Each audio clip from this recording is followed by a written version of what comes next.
Imagine a haunted house. Does it look like this? A decaying structure with severe angles and intricate woodwork? Maybe some bats flying out of a tower.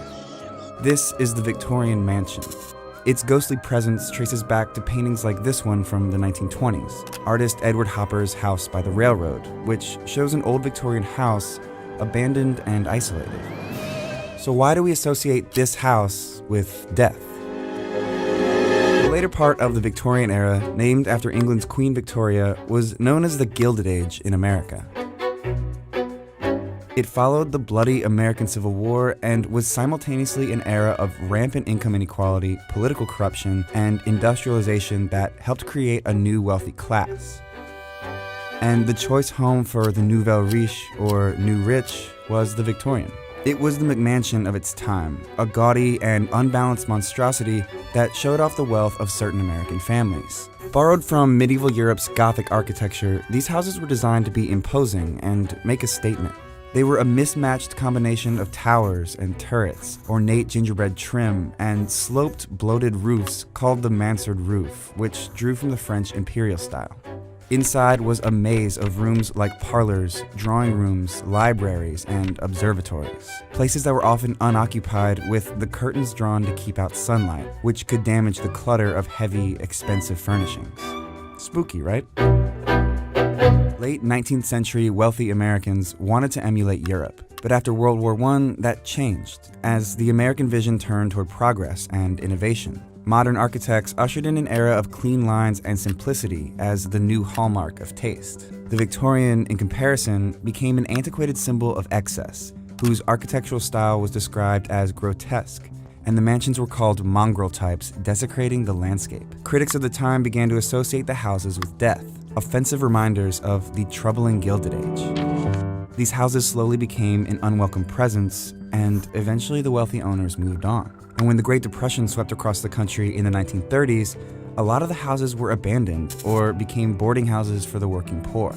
Without their affluent tenants to maintain them, the ornate structures quickly eroded, deepening their association with decay.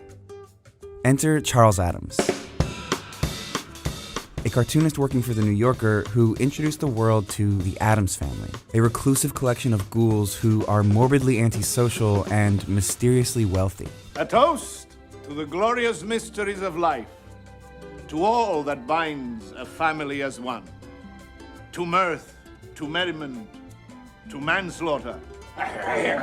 These popular cartoons began appearing in the late 30s, but it wasn't until November 1945 that Addams finally showed us the exterior of the strange home the family occupies.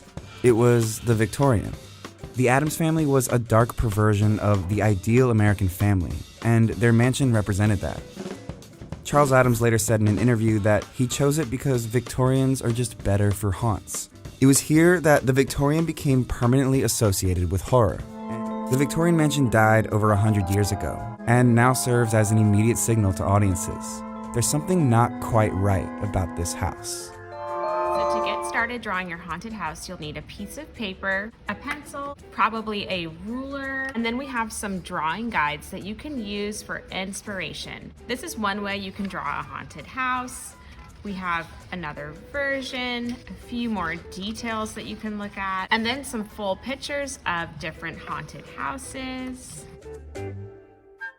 Some inspiration from Victorian houses. So we know that haunted houses are often in the style of Victorian architecture, which is full of different textures and details like moldings and carvings in the wood, bricks. They're often unbalanced and they have multiple towers and levels, like at least 2 or 3 levels.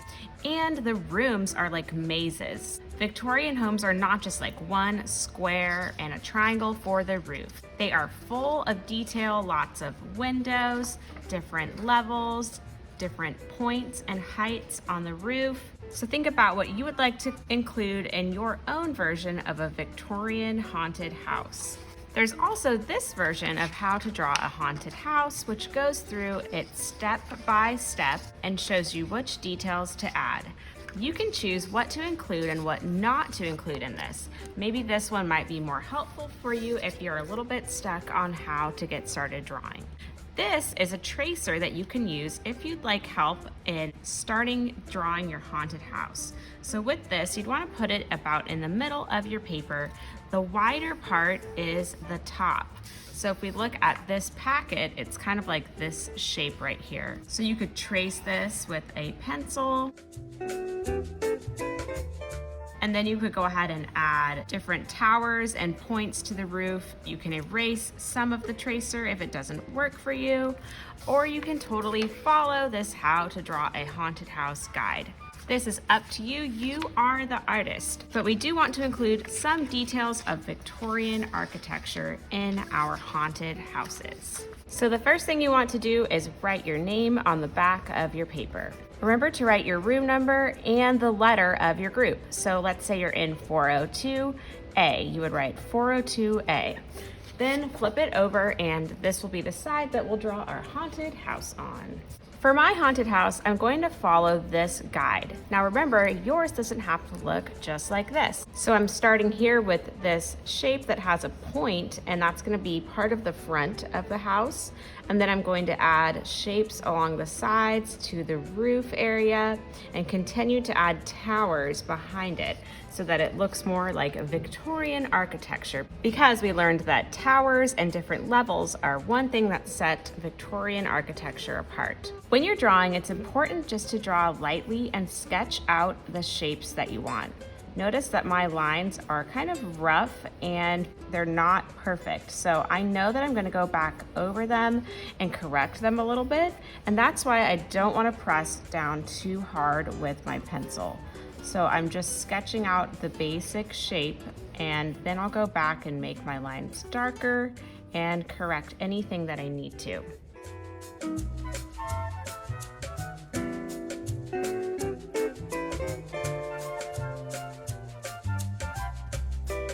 When you're drawing your house, make sure that your drawing is at least as big as your hand. So if I put my hand over my house, the drawing of my house is a little bit bigger. Your house shouldn't be teeny tiny. It would be too hard to include all the details of Victorian architecture. One thing that you need to add is a horizon line, which means the line where the land and the sky are separating. So I'm going to place my house on a hill. Your horizon line should always be at least a little bit above the bottom part of the house. So this is definitely above the bottom part of the house.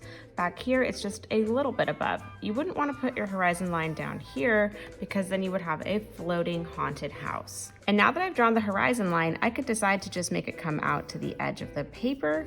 Or another fun idea is drawing a cliff so that it looks like your house is sitting on the edge of the land. So instead of ending my line here at the edge of the paper, I can make a curvy line that looks like the edge of a cliff here. Now there's no right or wrong way to draw the curves. You just want to have some smaller curves and some longer curves. But that's not it. We want to show the side of the land as well. So here it says, add vertical lines to the zigzag cliff lines. So that means that on the edges here, on the points, you're going to draw vertical lines that come down to the next cliff line. So I'm going to stop right there where the line meets the land and stop.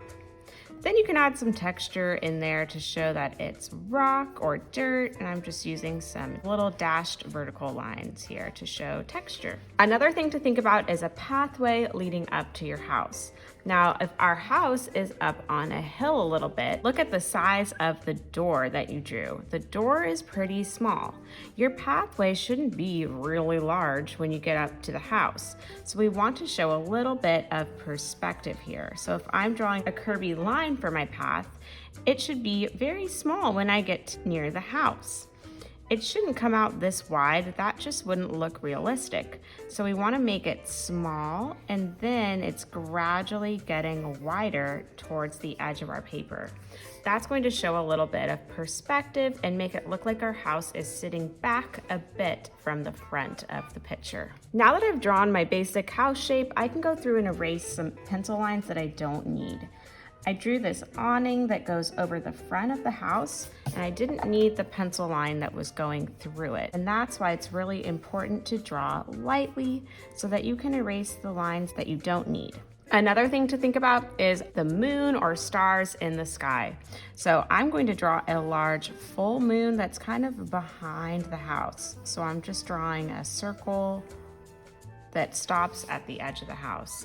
Now you could draw a crescent moon, you could draw clouds, you could draw other details in your sky. In the back of this packet, there's different characters, like you could draw bats in your sky. There's other characters that you can add around your house. It's up to you, be creative. Once you're happy with your house's shape, then you can use a Sharpie and give it an outline. Once your house is outlined, then you can go ahead and draw details like windows and textures. So think about how Victorian houses had lots of windows and details. So like the moldings, windows with shutters, textures on the roof, any other spooky details like railings. Go through and plan out where those things would be. Remember that people need to see out of your house and get in somehow, so don't forget a door. After those things are drawn, then you can go ahead and outline those.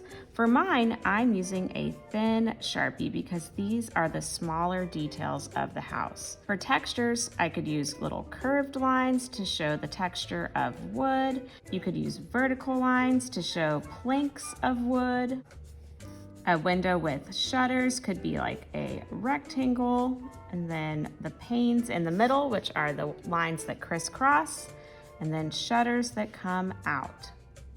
Remember, haunted houses are old, so these things do not always have to be perfect. They could be a little broken or rusty, so when you're drawing, it doesn't have to be exactly symmetrical. Like one side of my shutter is a little bit lopsided, and that is okay. Just adds a little bit more character.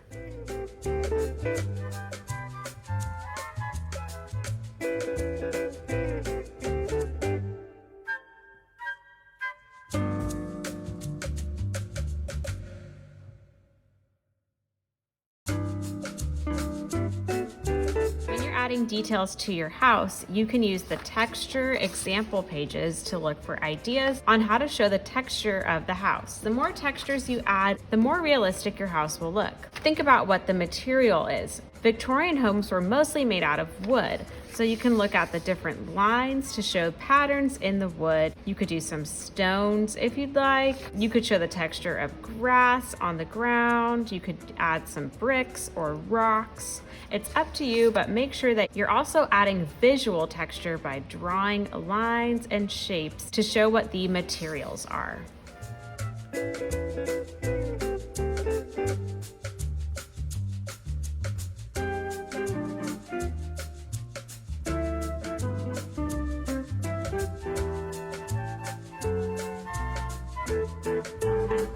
Once you're done outlining everything in Sharpie, you can use an eraser to erase any extra pencil lines that are on your paper. I hope you had fun getting started drawing your haunted house design in the style of Victorian architecture. I can't wait to see how yours turn out.